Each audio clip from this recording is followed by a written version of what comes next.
Hi, my name is Jen Epstein. I am a digital compositor.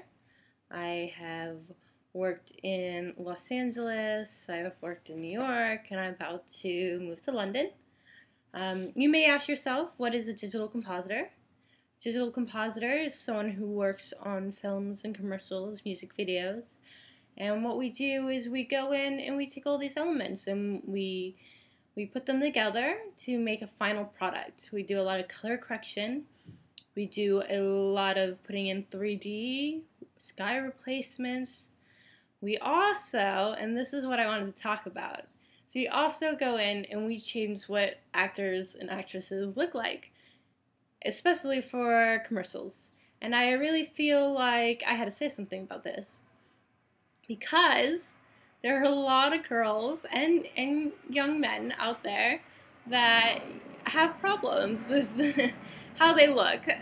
And I know that some people are aware that Photoshop really is heavily used on advertising and billboards and that kind of thing. But I'm not really sure that people know how much they're actually used in live action footage, which is what you see on TV.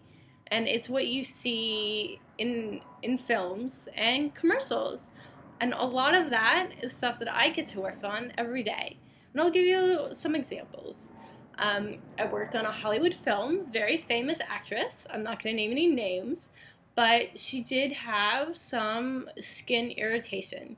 She had a lot of pimples and had a small breakout when she worked on a very well-known Hollywood film.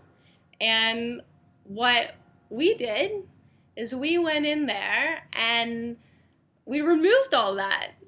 Her skin was flawless by the time we were done. You couldn't even see that there was a breakout.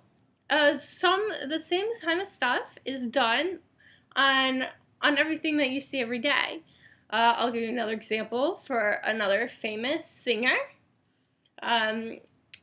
Very well known. She did a music video for one of her songs, and they went in and they made her hips bigger and her width of her waist much, much smaller. We do this all the time. We make busts bigger, we make them look nude when they're not naked, we remove spots and blemishes, we make them look younger, we do color correction so they look more favorable. Everything that you see on TV and on films is manufactured. It goes through many, many people. And there are even companies that's all they do. All they do is beauty work. And I really think that, you know, as young adults who are going to be adults one day, who are growing up as we speak, you really need to be aware of the kind of stuff that goes on in Hollywood. Not what you see on TV. That's not all real. And I guess the reason why I'm bringing this up now is because I, just recently watched another documentary about this, and how young girls and young boys are being brought up into this way that they have to be perfect and that they're not attractive, and that they need to look a certain way to attract a mate, and they look to Hollywood, where I live in Los Angeles, and they really try to emulate these famous people. But everything you see is not real. They don't look this way. Living in Los Angeles, I can tell you, I've met many, many actors, actresses, you see them walking around town, they go to your gym, and they don't look the same that you see. You can, sometimes you barely recognize them. You have to be like, is that so-and-so? Is that really? Just the other day, I saw one of the actresses. I was on Venice in Abercrombie, and I saw one of the actresses from Grey's Anatomy, and she's gorgeous. And that's the thing that you have to realize, there are real people out there, and we all have, we all try to look attractive. We all try to do our best, but you have to keep in mind that, a lot of what you're seeing, even on TV and ads and commercials, it's not real. It's all manufactured. I know, I do it. I do it all the time, and that's what I get paid to do.